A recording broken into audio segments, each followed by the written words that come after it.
This is Late Republic Nonsense, this time with Default Friend. Hey, how are you? I'm good. How are you? Fine, thank you. I'm glad that you are. I'm glad I got a chance to talk to you because you are one of my favorite people online, favorite people on Twitter. You've got a wonderful Substack called Default Wisdom, and I think you're super interesting because, well, for a number of reasons. But number one is because you're talking about stuff in the online world that a lot of people don't talk about, or I guess maybe put another way, is a lot of folks who are talking about you know relationships online and the online cultural world are coming at it from a political background. They've got political hobby horses to ride, and they've got a bunch of points to make that are political, not necessarily social. So what is great about your stuff is you're coming into this with I mean, I'm not saying you're not political, but I think your primary concern is a lot of the sociological aspects of the sort of online universe that we're living in. Do I have that Well, right? yeah, well, first of all, thank you. Second of all, I would actually agree with you. I'm not political. I don't know very much about politics. So I feel like it's sort of implicit which side I sort of naturally gravitate towards, but I would not identify as a political person. So I think you've pretty much hit the nail on the head. Yeah. Let's see. So diving in, one thing that a lot of folks talk about is the sort of the end of, we're in this position because, whatever position, whatever position we're talking about, we're in this position because of the collapse of common culture and the proliferation of kind of niche culture, and thousand flowers bloom in that respect, and all that stuff. So the online world has made all of this possible, and of course, in many ways, it's great. Um, the lack of a common culture, of course, ends up being, when we say lack of a common culture, we I guess we would mean, the top musical hits and kind of cultural events being shared, few channels and broadcast networks and things like that. Everyone's sort of consuming the same relatively similar cultural product. And now, of course, we've got proliferation of every possible niche market cultural thing. And that has led to, a lot of people have pointed out that has led to kind of political, um, a new political universe where everything is atomized, and you have very little commonality between people, and of course that lends itself to kind of political expression also. So you've got that dynamic, and you sort of grew up because you're a little younger than me, and you kind of grew up in the online world. You've got a great piece, actually a lot of great pieces about this on your Substack. Um, Tell me about growing up in the online world in a time where, I mean, in a time where the common culture didn't exist, or did it still exist, and you guys were sort of in the online world, sort of trying to break free of it, or maybe you guys were doing your own thing. Like, how did that exist when the online world was in its infancy? Well, so I sort of disagree with the premise. I Okay. think that there is people are atomized from one another, from the products of their work. Like for example, it's you don't really have friends. You clock in and out of sort of a faceless job, or at least most people are in that situation. Startups try to alleviate that by, your company is your family. Everyone sort of like disperses and doesn't, live close to their actual biological family or the people they grew up with. But I do think there's a common culture. It just moves really, really quickly. So like, there's songs that, music is one example. There are songs that everyone's listening to right now, but you just don't hear them on the radio. It's like I hate to become like the TikTok is the center of the universe person, and I am quickly becoming this person.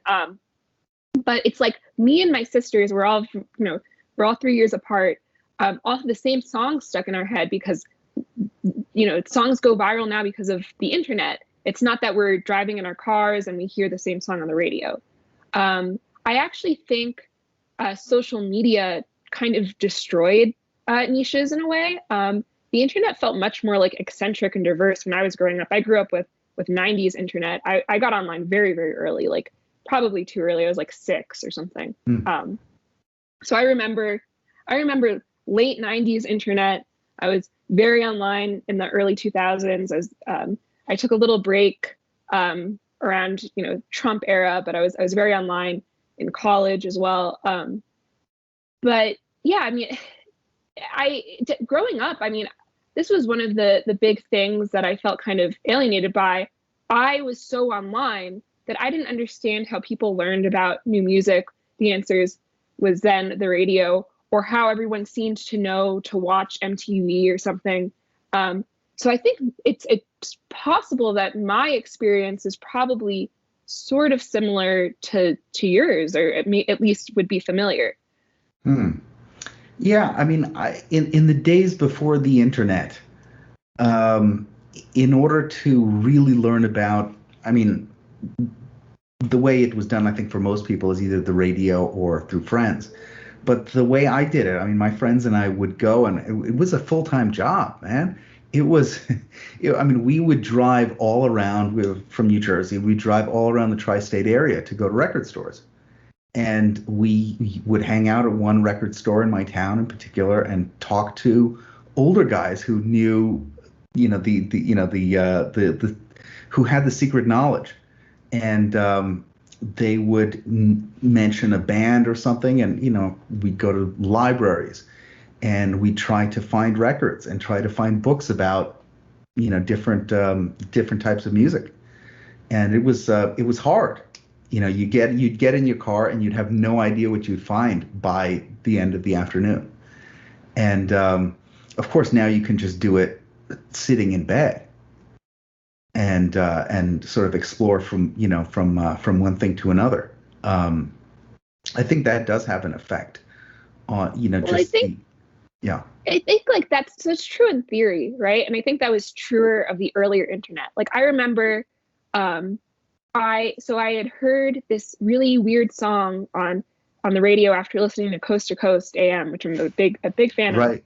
And it was a They Might Be Giants song, and I ended up finding out as They Might Be Giants. And then I went down this whole like discovery rabbit hole and discovered this whole genre of music that was the first time it was ever on my radar. And the internet helped supplement what I had heard on the radio.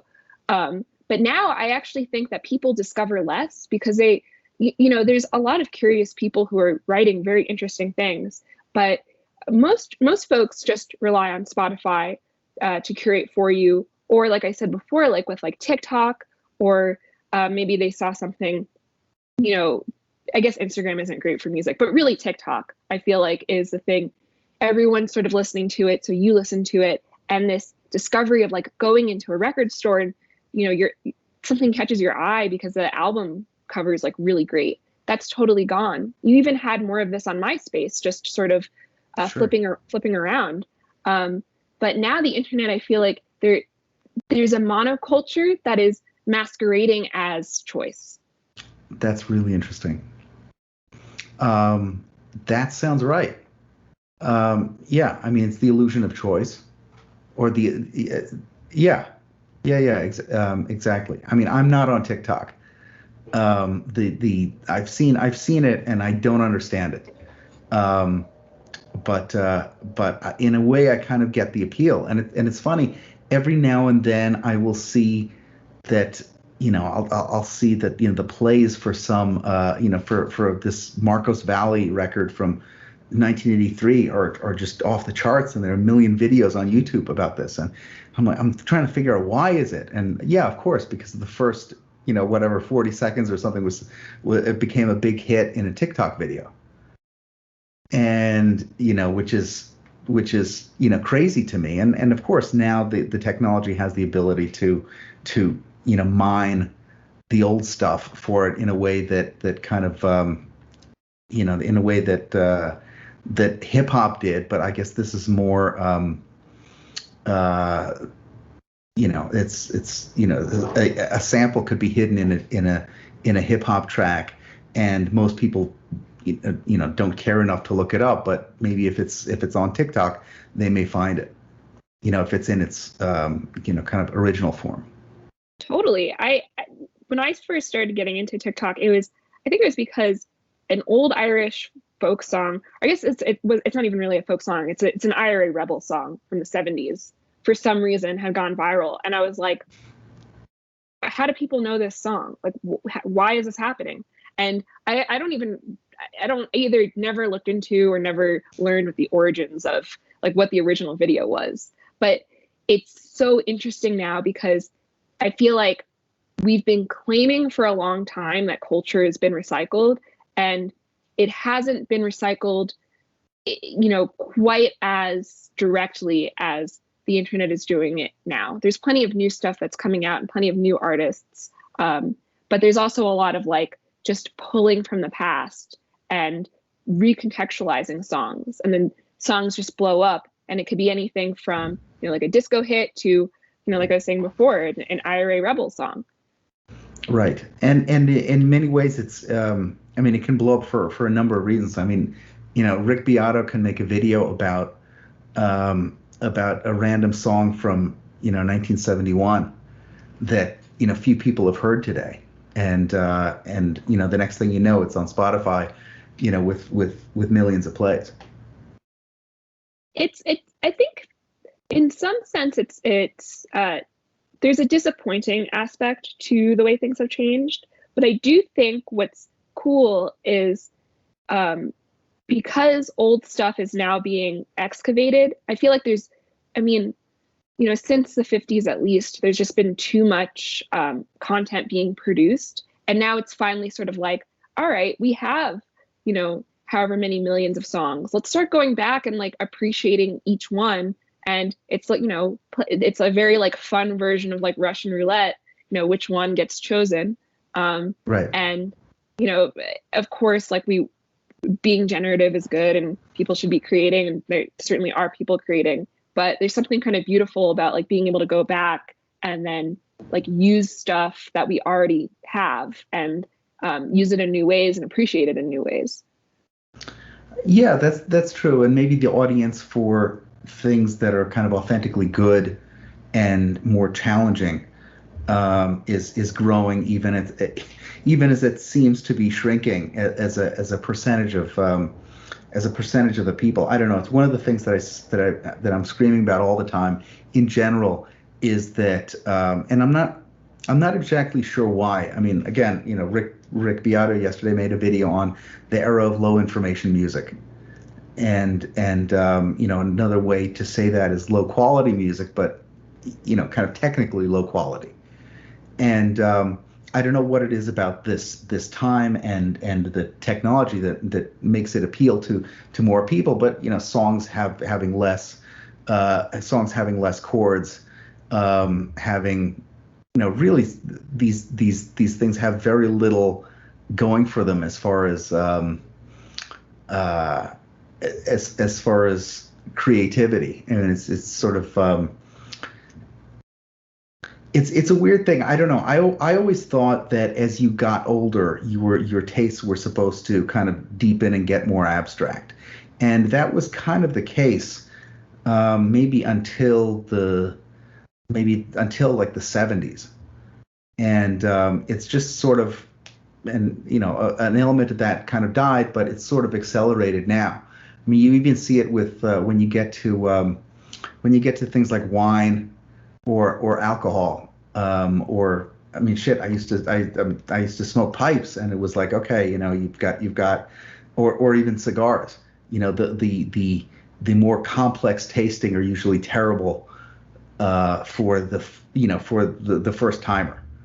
And in many ways, art is like that, or art used to be like that, and it's no longer that. And I'm wondering if that has to do with technology, or you think it's just something else that is, something else that is that's sort of doing it, some other societal force. I mean, you see it in literature too, and I think like part Right. of it is, even in the 90s, I would say like my memory is obviously limited because it starts in the 90s, so I believe so much, right? But in the 90s and like early 2000s, you would buy a record and like listening to that album, from the first song to the last song was an activity in and of itself.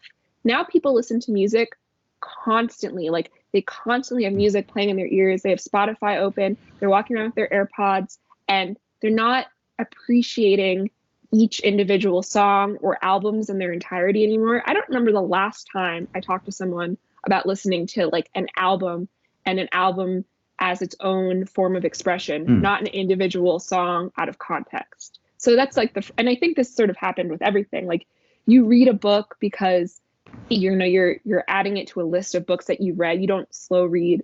You don't you binge drink. You binge watch. So if you're going for volume, and not like the thing for what it is, you don't have the time or the patience to appreciate the complexity.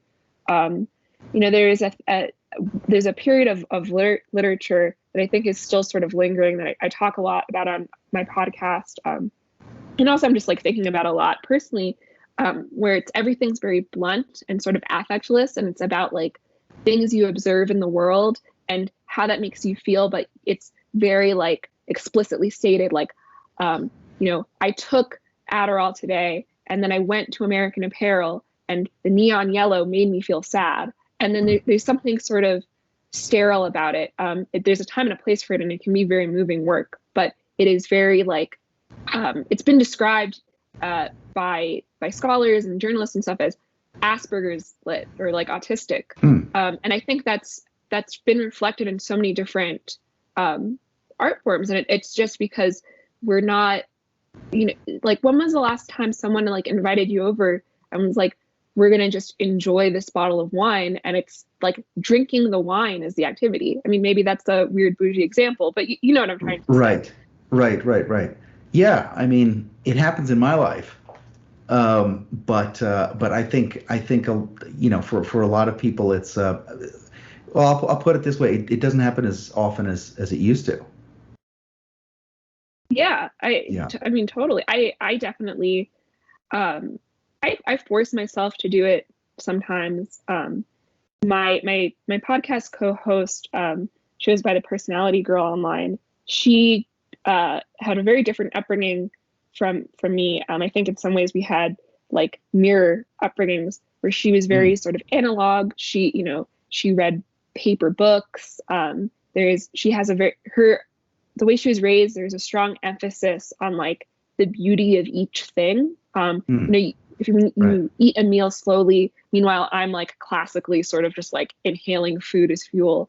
And one thing I love about her is I spend an afternoon with her, and it's like, I'm reminded of like, if I'm going to read a book, I should read this book and appreciate every single word and every sentence and like really try to get something from it, instead of just like reading a book so I could say that I read a book or feel like I read the book. Right. Yeah. No, that's true. I mean, it was one of the reasons why I loved records, is because it's not, you're sort of forced to do that. You're forced to turn it over. You're forced to put it on. It's a physical thing, and if you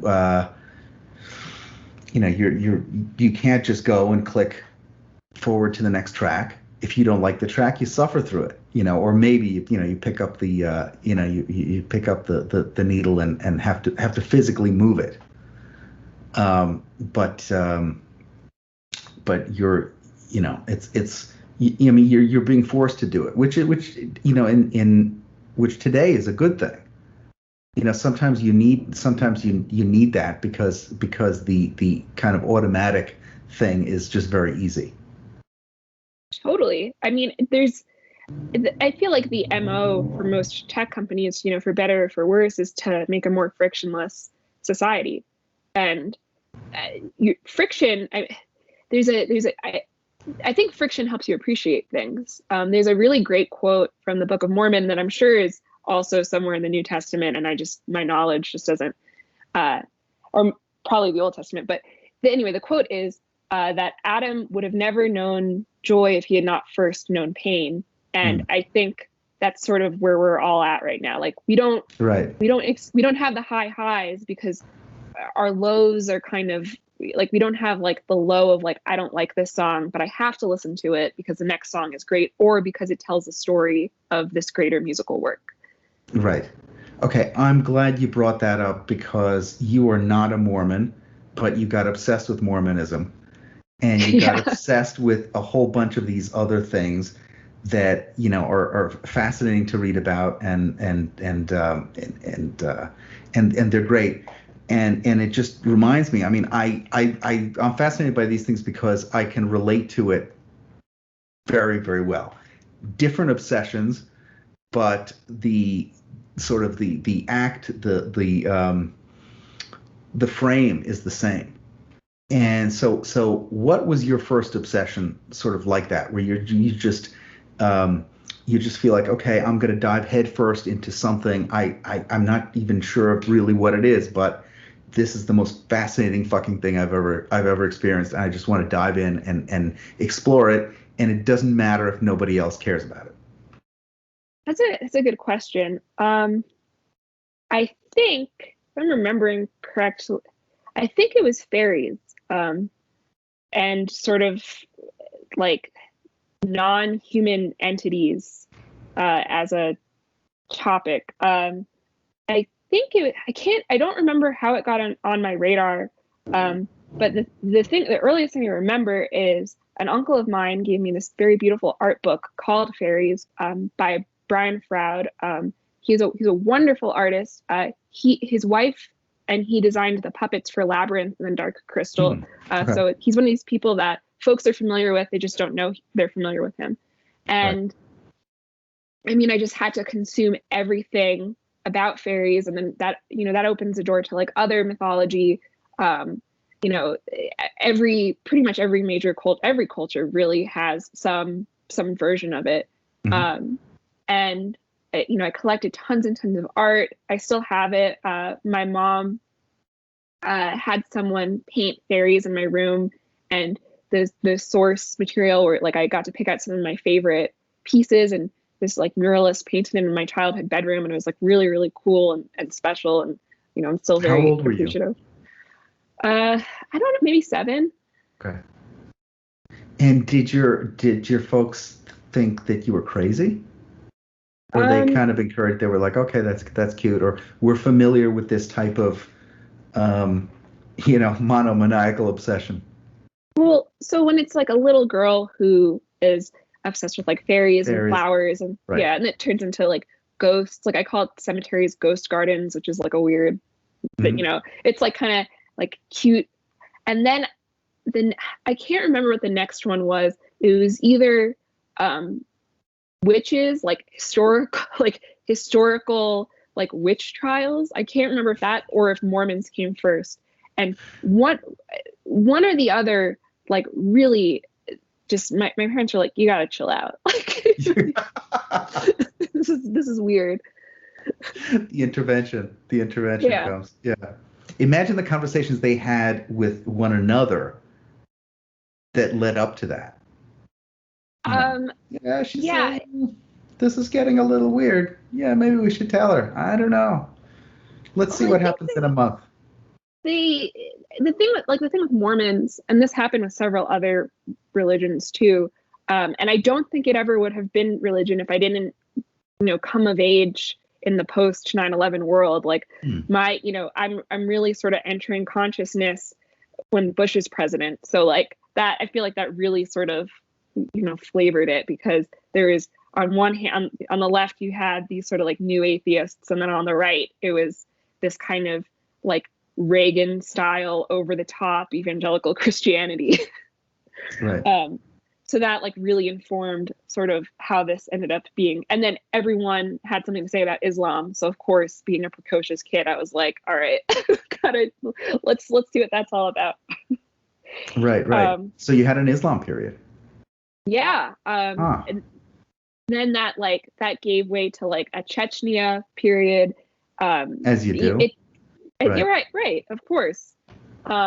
You know, I mean, it was great because I ended up going to film school. Well, I guess art school is a better phrase, because I majored in playwriting and screenwriting, and I had all these things to write about.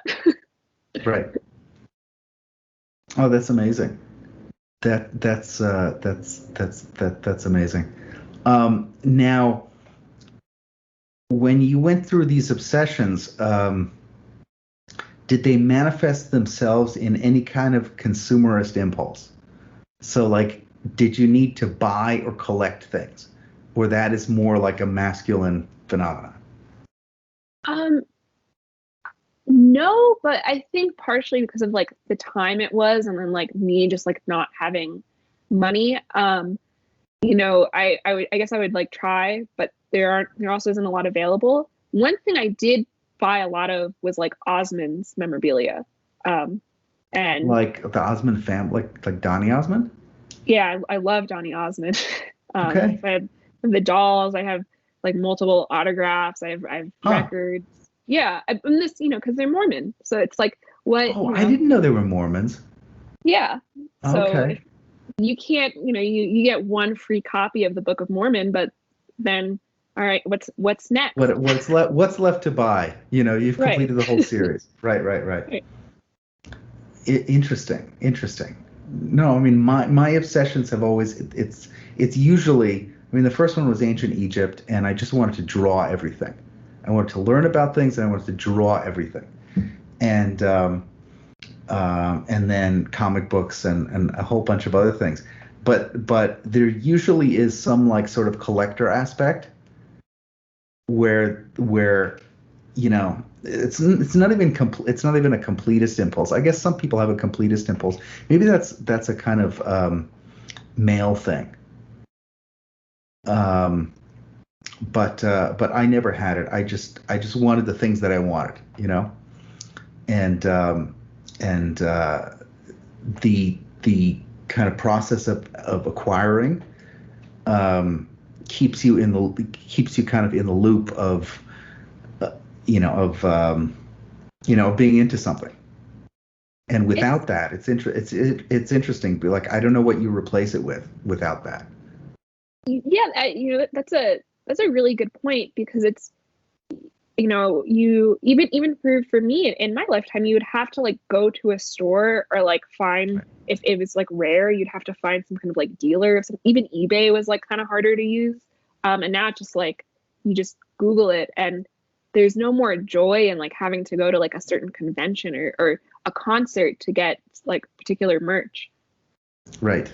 Yeah, and it's very easy. I mean, I sometimes think, you know, if you're a billionaire or a sheikh or something like that, and you decide to get yourself into a hobby, you know, in one afternoon you can basically kill the hobby.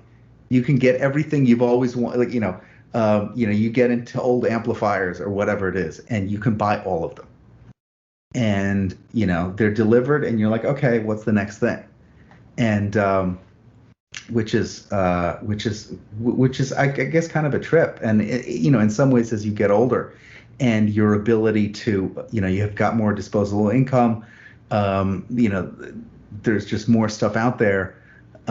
It's very easy to sort of do that. I mean, you know, in my small way, like I got into, I wanted to buy a bunch of Kulthum records from Egypt, and it's like, okay, in basically in 1 week, I purchased every Kulthum record in the that was for sale in the United States that was near mint, you know, under whatever, $30. And it's like, okay, so once they arrive, all right, you listen to it for a while. You know, I mean, how long can you do that before you move on to the next thing? Yeah, it diminishes the community aspect too. Right. Yeah, yeah, no, of course, absolutely. So I wanted to ask you about a couple more things, and then we can, you know, as we kind of have just jump around. Um, so let's see. Um, there's I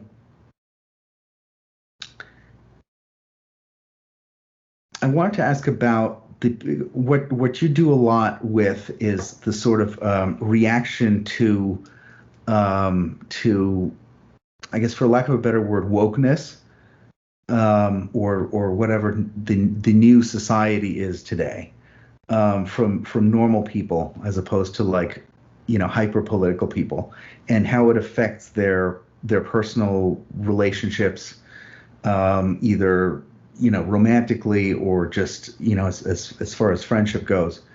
Um, I mean, do you think that's a correct lens with which to view what you're doing? That's definitely one part of it. It's it's hard not to think about that because it kind of infects everything, right? Like, um, one, this has been spoken about to death, but you always sort of have to be conscious of what you're going to be accused of if you have a certain amount of visibility. And I've certainly reached the point where I'm visible to more people than I'm probably even aware. And then also, it just, I think that it's, even if you are like touching grass, so to speak, and you're very grounded in the offline world, um, there What does touch grass mean? Touch grass means. it's like a slang term for like you're not very online, you're unplugged and you're Oh, in real okay, life. okay. Yeah. So it's like, for example, my dad is constantly like educating himself on different activist topics. And my dad is, he's not on Twitter 24/7. He's some dude who works at a software company in a suburb, and you know what I mean? Like, if it's in his consciousness, then it's everywhere. It's in the water. So you do have to pay attention to it. And I do think this impulse to like be unpacking it and poking around is right. It's just there's like, a million different ways you could do it. You could do it politically. You could think about the ways individual people are internalizing this messaging, or if it's good, if it's bad. I mean, there's tons of different ways to approach it. Right. So how much of all this do you think is technological versus political? Um, I think that it's married. Like, those two things are married to one another. But I do think that like one topic that I love to sort of talk about is there's this, in my opinion at least, mythology that, like, you have this like overproduction of college graduates. Kids go to college, they learn these sort of radical things, then they're brainwashed and whatever. I'm not going to necessarily take a stance on like how I feel about any one topic, but there's some idea that like universities are like wokeness factories. Sure.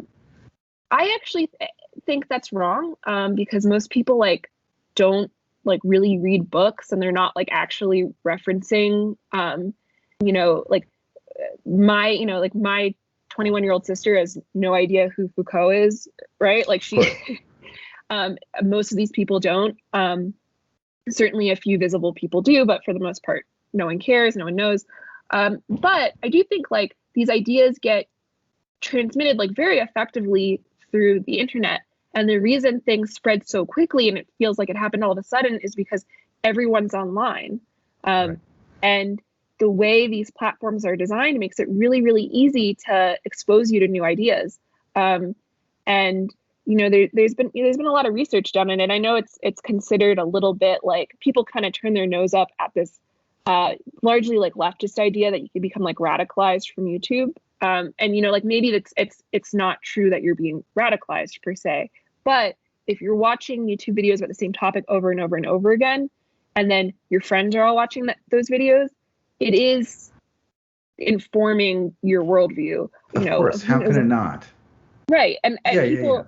people love to say like, oh, this is ridiculous. Like no one's going on YouTube and like becoming this or that. And like, sure, I No, agree of course that they like, are. Of course they are. right. Yeah. I mean, my thing is like, I think it is ridiculous to say like, such and such 16-year-old boy watched a Ben Shapiro video on YouTube and suddenly is a neo-Nazi. That's obvious bullshit. However, he probably watched a bunch of these videos and maybe he's a neocon, and like that doesn't, that's not good or bad, but like that's clearly how he was exposed to this information. Right.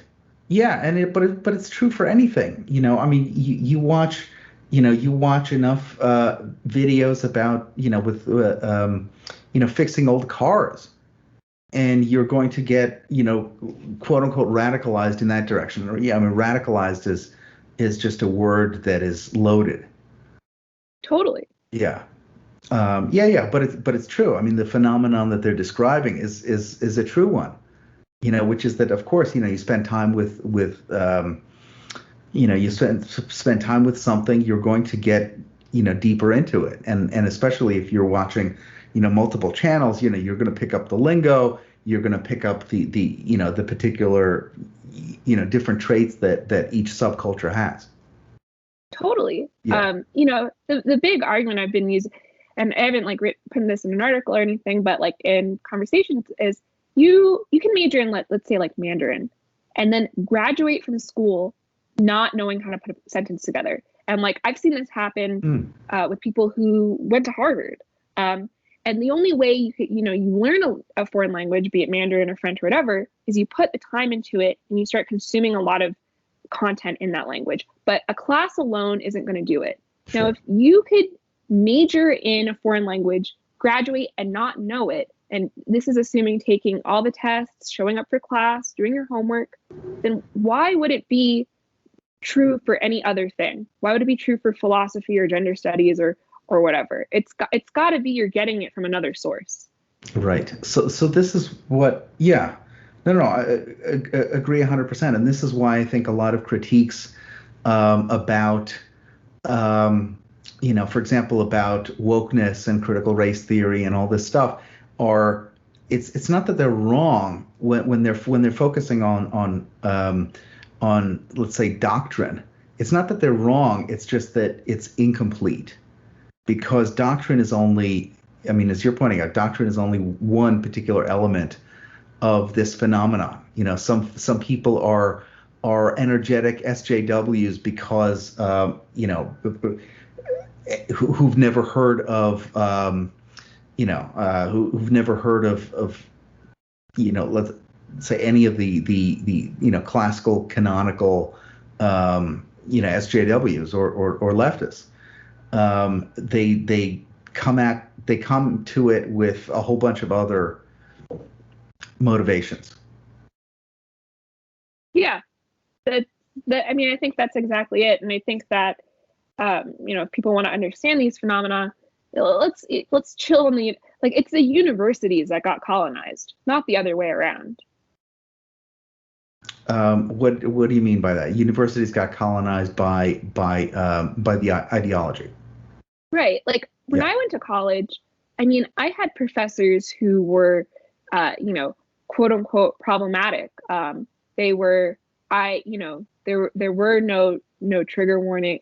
So I graduated college like the year before this stuff went really mainstream. Okay. There's no trigger warnings. There is no, and I took classes with tons of like very offensive people too. I mean, like it was legitimately like, I remember I was assigned a play called Baby Fucker. That is exactly what it sounds like. And I'm just like, what? It wasn't even a good play. I'm like, what? And it wasn't part of any movement. It was just like the professor is trying to freak us out. I'm like, what? Why am I, you know what I mean? But I'm sure today that guy either doesn't have a job or has had a few student talkings to, because the student in the year after me probably was like, what the fuck, and raised hell. Or maybe he's just changed. Maybe he's just changed the particular flavor of offensive. Sure. Yeah. He's just said, you know what? I'm going to concentrate on offending, this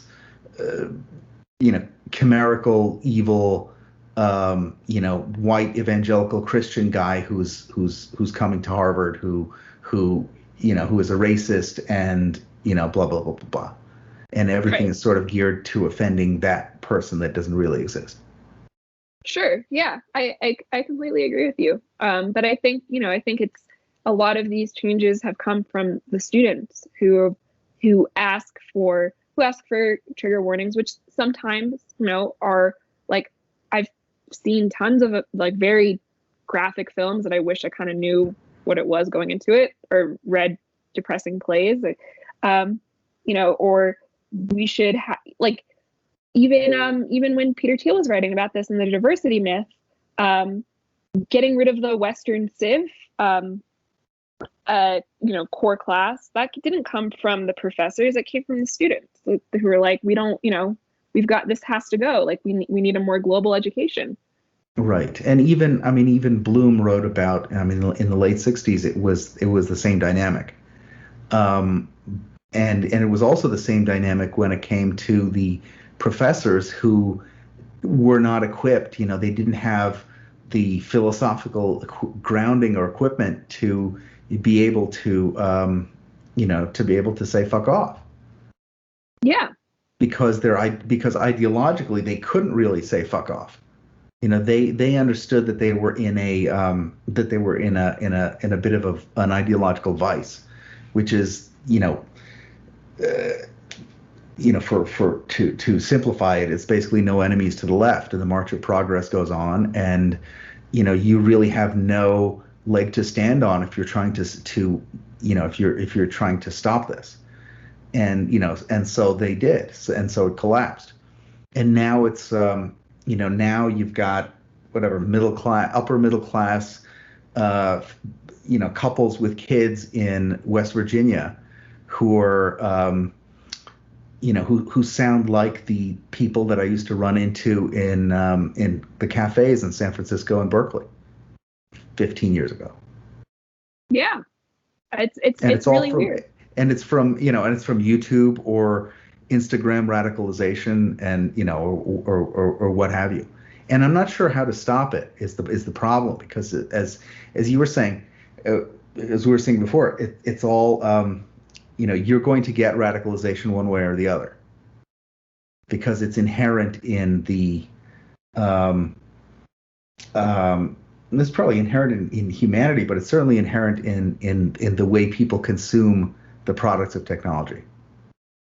Definitely. And there's nothing countering it either, right? Like it's not that, this is actually something I've been thinking about a lot in my personal life. When COVID happened, I became very, very online, like more than I'd ever been in my whole life. And before COVID, there was a few months I was sort of like a free agent roaming around San Francisco. But before that, I lived in I lived in a suburb south of Austin with my ex-husband, and my life was grounded in, I went to like 5 or 6 dance classes a week. I knew everyone who lived in my neighborhood. I went to the office. I had a set of friends who I knew very well. And even though there was stuff that would like upset me online, I was so like, there was this counter of like, okay, this is the real world. And I'm like, the most important thing to me is like what, like the politics of like my dance class, right? Or like, what's going on in the office. And it kind of grounded me in a way. But I think a lot of people have this issue where it's like, they are like completely consumed by like the online world, and there's no like church or neighborhood or group of friends that pulls them out of that. It's certainly not true of everyone, but for a lot of people, and probably for the most vocal offenders, it's like they're just completely sort of trapped in this, like they go to work but they don't talk to anyone, or they might go to an exercise class but they're totally anesthetized because you don't talk to anyone in the exercise class. It's you're in the dark and the music's blasting, and then you go home. Right, exactly. Right. Okay, so you've talked a lot about how there will be a reckoning, a counterbalance to the way as far as kind of as far as sexual relations go. Your podcast is called After the Orgy. Now, do you think there will be an equilibrium when it comes to sort of like the other aspects, like being people being very online, and obviously there's a bit of a reaction to it. You see people who are trying to reject some of the stuff, and they're going in the trad direction, but they're going in the trad direction plus very online, Right. which is a kind of funny thing to see. Because I guess if they would be going in a authentically trad direction, they would be not very online. They would they would do that. So you have different things kind of forming, and I mean, do you think we'll see a movement that a kind of popular movement that will reject being very online? In a substantial way, like substantial numbers of people that are just going to say, you know what, fuck this, I'm walking away totally. Um, I don't know how big it'll get, but I think there's always been this contingent. I forgot about this until recently, but the hipster of the late 90s up until, let's say, 2013, they were really into like, forget CDs, let's get vinyl records, paper books, things that are like, material things that are not digital. And that was a really big part of the subculture that I think has either been underexplored, or I haven't read the literature where it is robustly explored. I know Mark Grief has written some really interesting things about this, but he's the only one that sort of immediately comes to mind. So, I mean, I do think that there is this impulse for counterculture to pull away from the internet. One of my like crazier theories for a while was like the big culture war is going to end up being anti-tech people of all different varieties. So the trads, the hipsters, or like whatever the hipsters sort of evolve into, whoever else, techno optimists, so transhumanists, people in sort of the startup scene, and then big tech, which is, I think, a separate kind of technological thinking. And that's sort of where the fights will really, like, if we think it's bad now, it's going to really ramp up on that field. I don't know if I still believe that. I do think there's something there. It's as far as a food fight between all of these different groups. Yeah. Yeah. That's interesting. I don't know. As the 90s hipster representative, yeah, I mean, I don't know. I think what happened with a lot of folks from that generation is, and I'll speak for myself and my friends, is we kind of still maintain that, but it got diluted by the necessities of being very online and the digital life. And but I think I'm not alone when I'm saying that I'm looking for a balance, and I'm trying to reconceptualize my life with these things. And of course, like, obviously we did before the digital world, we didn't even think of our lives in this kind of way. But I mean, I would love to be able to let's say harmonize the typical life experience to maybe a little less online in some ways, maybe more real and textural in others. But I think it's an equilibrium that kind of needs to be found, and I'm sure. I mean, I talk to friends who are from my generation all the time, and everyone says the same thing. Everyone says, man, I need to be less always online. I need to go back to that thing because, we still love the paper books. Yeah. So my theory with this is it's possible for average people to do this. I definitely think you can even do it like, today. The people it's not possible for are careerists in any field. And two, anyone who wants to, like, artists, artists, culture commentators, anyone sort of in that category of like entertainers slash, I guess, slash artists, like I already said. Media figures, yeah. Yeah, and that is actually kind of depressing because there's no like, I love writing. Writing is my passion. I feel very blessed that I'm able to do it for the most part professionally. But there's really no way for me to say I'm walking away from the internet forever. I'm walking away from Twitter, because I'd lose my audience. I would lose my lens into the world. I'm certainly like happier when I'm not or I'm happier in other ways when I'm not as plugged in, but then I don't know what's going on anymore. And the fact of the matter is what sells is commenting about the world around us. And it's really hard I think it's really hard for media people to harmonize. And I don't think we're ever going back to, we're ever going back in that respect. But for like, just someone who's just an employee somewhere and they have a family and they want to just live their life. Sure. I mean, it's hard, but you could definitely do it. Right.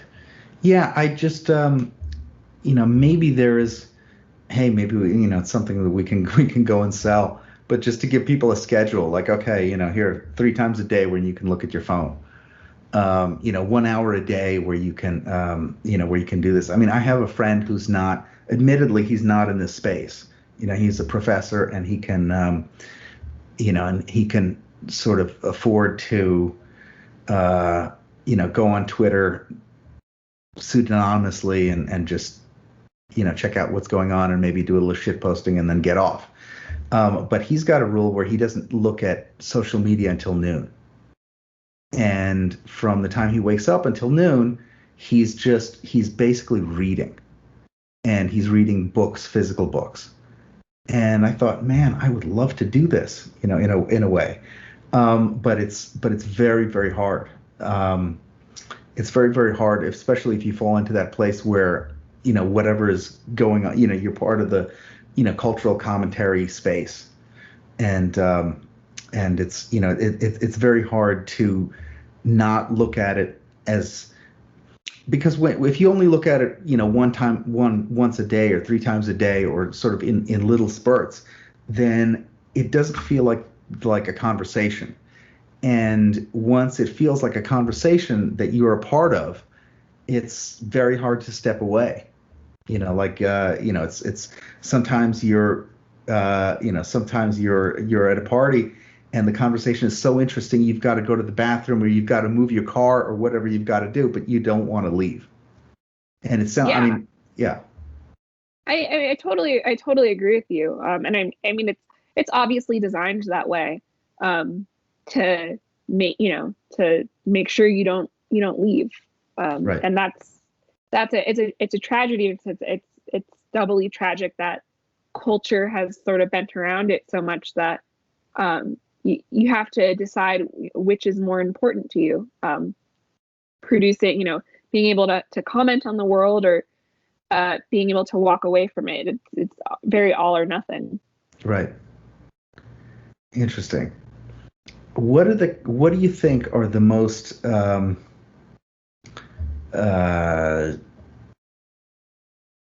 unique characteristics of relationships in the digital space? That's a good question. So one thing I think is super unique is how much the volume of rejection people get, both from friends and lovers. And it's a bunch of different categories, right? Like there's a lot of rejection on a very superficial level on, let's say, like Tinder or Hinge or whatever, where people aren't, swiping on you. Then like a level below that, like individual conversations within those apps, there's a lot of like micro rejection that happens. But there's also this thing of like fair weather friends and lovers that is just like the scale is insane.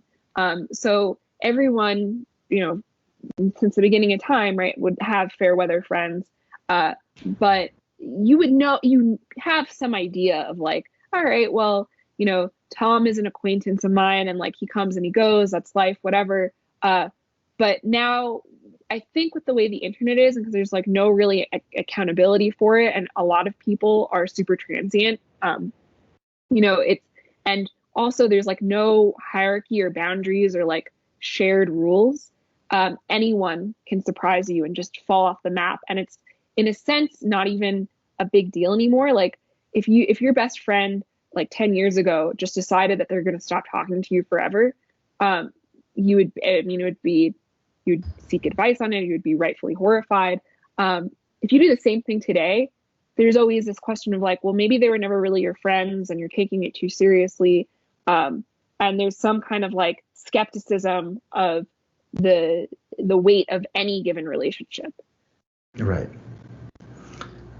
Yeah. I mean, how do you deal with that? How do you make it more? I mean, old school, kind of relationships in the temporal world weren't perfect either. We've only got, what all of human history, the experience of all of human history to know that it was fraught before, and now we're adding an additional layer. How do you go back to the previous layer? I mean, it's I don't know if you fully can. The things I do to sort of safeguard myself are, one, I also think there's like this epidemic, and I'm maybe being a little bit vulnerable here, but I think everyone does it, and that's very clear with sort of the kind of relationship complaints you see on social media, where you also overstate friendships or relationships because you have a lot of space to project onto people because you're not in person enough. So like what I do to safeguard myself is the people I care about, I make a really conscious effort to not constantly be texting them, but like call them on the phone. So there's something like, I'm hearing your voice. I know how long we can sustain a voice conversation. I visit people, like even though my friends are like dispersed throughout the United States, I'm going to Austin in a couple of weeks. Partially because I left half of my belongings there, but also because I have, 3 or 4 friends there who I text with a lot, and I call on the phone.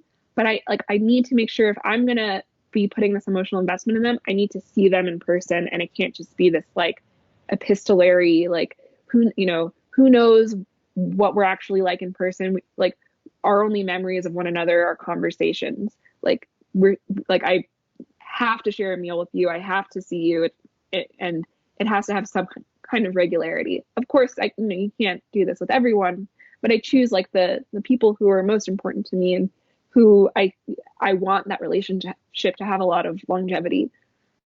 Right. No, I mean it makes a lot of sense. It's so I mean there's so many aspects of so many aspects of this.